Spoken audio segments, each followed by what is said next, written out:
नमस्कार, कसे आहात सगळे? मस्त आणि मजेत ना? आज मी बनवते मस्त असा वाटाण्याचा पुलाव आणि हो, त्याच्यामध्ये पनीरही घातलंय. त्यामुळं खायला अगदी मस्त आहे. गाड्यावरती जसा तवा पुलाव मिळतो की नाही, त्याहीपेक्षा भारी टेस्ट आहे. त्यामुळं माझ्या या पद्धतीनं असा पुलाव एकदा नक्की बनवून पहा, तुम्हाला नक्कीच आवडेल. आणि कसा वाटला ते सांगायलाही अजिबात विसरू नका. व्हिडिओ शेवटपर्यंत पहा. सगळ्यात पहिलं एक पातेलं गॅसवरती ठेवलं आहे आणि त्याच्यामध्ये एक 4 ते 5 ग्लास इतकं पाणी टाकून घेतलं आहे.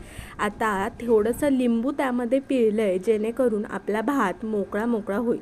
चवीपुरतं मीठ घालून घेतलं आहे. पातेल्यावरती झाकण ठेवून पाण्याला उकळी काढून घेतली. आता या उकळलेल्या पाण्यामध्ये स्वच्छ धुवून घेतलेला अर्धी वाटी इतका बासमतीचा राईस मी यामध्ये घातला आहे. बासमतीचा तांदूळ मोकळा आणि फडफडीत होतो, त्यामुळं पुलाव छान दिसतो आणि चवही चांगलीच लागते.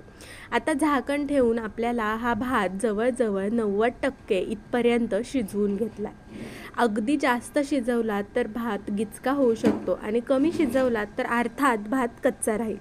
त्यामुळं 90% शिजवायचा आणि पुन्हा चाळणीमध्ये हा भात काढून घ्यायचा. राहिलेलं पाणी खाली निथळून जातं आणि भात छान फडफडीत होतो. आता कढईमध्ये 2 पळ्या तेल घेतले. तेलामध्ये मी हे काजू थोडेसे असे ब्राऊन होईपर्यंत तळून घेतले. मस्त असे हलकेसे रंग बदलले, क्रिस्पी आणि ब्राऊन काजू झाले की हे काजू आपल्याला एका प्लेटमध्ये काढून घ्यायचे.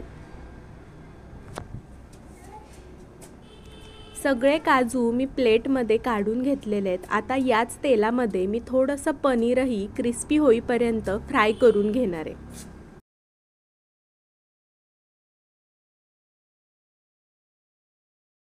आता पनीर तळतानाच मी त्यामध्ये थोडीशी हळद आणि लाल मिरची पावडर, थोडंसं चवीपुरतं मीठ घातलं आहे, जेणेकरून पनीरला आतपर्यंत छान स्पायसेस लागतील. आता हे पनीर फार ढवळायचं नाही, नाहीतर भुगा होऊ शकतो. पण हलक्या हलक्या हाताने आपल्याला हे आलटी-पलटी करत सगळीकडून मस्त ब्राऊन असं होईपर्यंत फ्राय करून घ्यायचं. आता हे फ्राय झालेलं पनीरसुद्धा आपल्याला एका प्लेटमध्ये बाजूला काढून घ्यायचं. सगळं पनीर आणि काजू फ्राय करून झालेले आहेत. आता त्याच तेलामध्ये मी काही खडे मसाले घालते आहे. चक्रीफूल, दालचिनी, तमालपत्र, वेलची, लवंग आणि काळी मिरी. बस इतक्याच गोष्टी घालायच्यात आणि त्याही थोड्याशा परतून घ्यायच्यात. मग बारीक चिरलेला कांदा मी यामध्ये घालत आहे आणि छान परतून घ्यायचं आहे आपल्याला. आता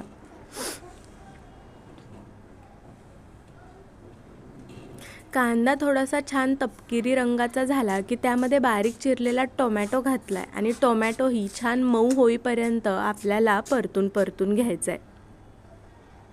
कांदा टोमॅटो छान परतत आलेला आहे, तुम्ही पाहू शकताय. मस्त वास सुटतो.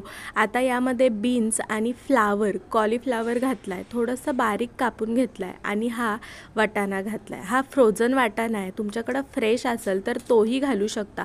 फक्त तो थोडासा कोमट पाण्यामध्ये भिजवून ठेवा किंवा मग एक थोडासा अर्धवट शिजवून घ्या पाण्यामध्ये. फ्रोझन वाटाणा ताज्या वाटाण्यापेक्षा थोडा लवकर शिजतो, त्यामुळं मी तसाच वापरला. आता थोडेसे धने जिरे पूड घातली आहे आणि ह्या सगळ्या भाज्या आपल्याला मस्त अशा परतून घ्यायच्यात.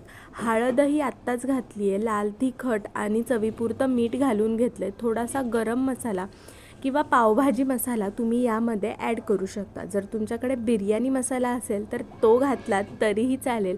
आपल्या पुलावाला एक मस्त टेस्ट येऊन जाते. आता तुम्ही पाहू शकताय मस्त ढवळत हे मसाल्याचं सगळ्या भाज्यांना कोटिंग लागलेलं आहे. आता झाकण ठेवून झाकणावरती पाणी टाकायचं आणि वाफेवरती या सगळ्या भाज्या आपल्याला 5 मिनिट शिजवून घ्यायच्यात.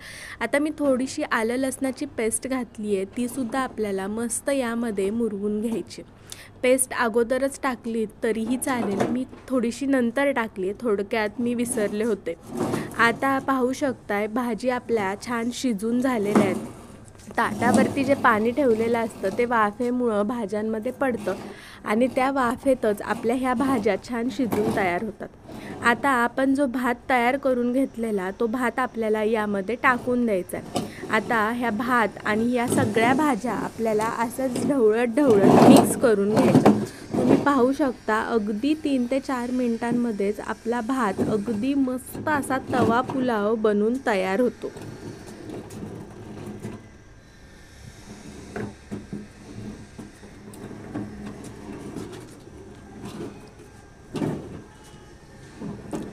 या पद्धतीनं एकदा तुम्ही भात नक्की ट्राय करून बघा. मस्त हिरवीगार कोथिंबीर टाकली आहे आणि वरनं काजूचे आणि पनीरचे तळून घेतलेले तुकडे टाकून दिलेत.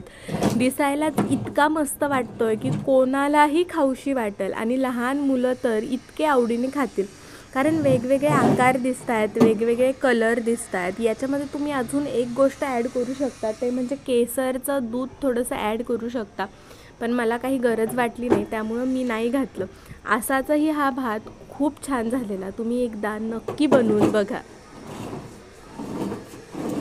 एक 5 ते 7 मिनटं मी या भाताला असंच परतून घेतलं, जेणेकरून त्याची टेस्ट अगदी मस्त येईल.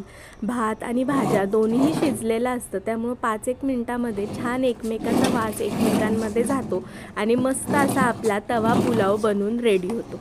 बरं, हा व्हिडिओ तुम्हाला कसा वाटला ते कमेंटमध्ये नक्की सांगा. व्हिडिओ आवडला असेल तर लाईक करायला विसरू नका. अशा छान छान व्हिडिओजसाठी चॅनलला सबस्क्राईब करा आणि व्हिडिओ खूपच आवडला असेल तर तुमच्या जवळच्या व्यक्तींना नक्की शेअर करा. व्हिडिओ शेवटपर्यंत पाहत आहात त्यासाठी खूप खूप खूप धन्यवाद.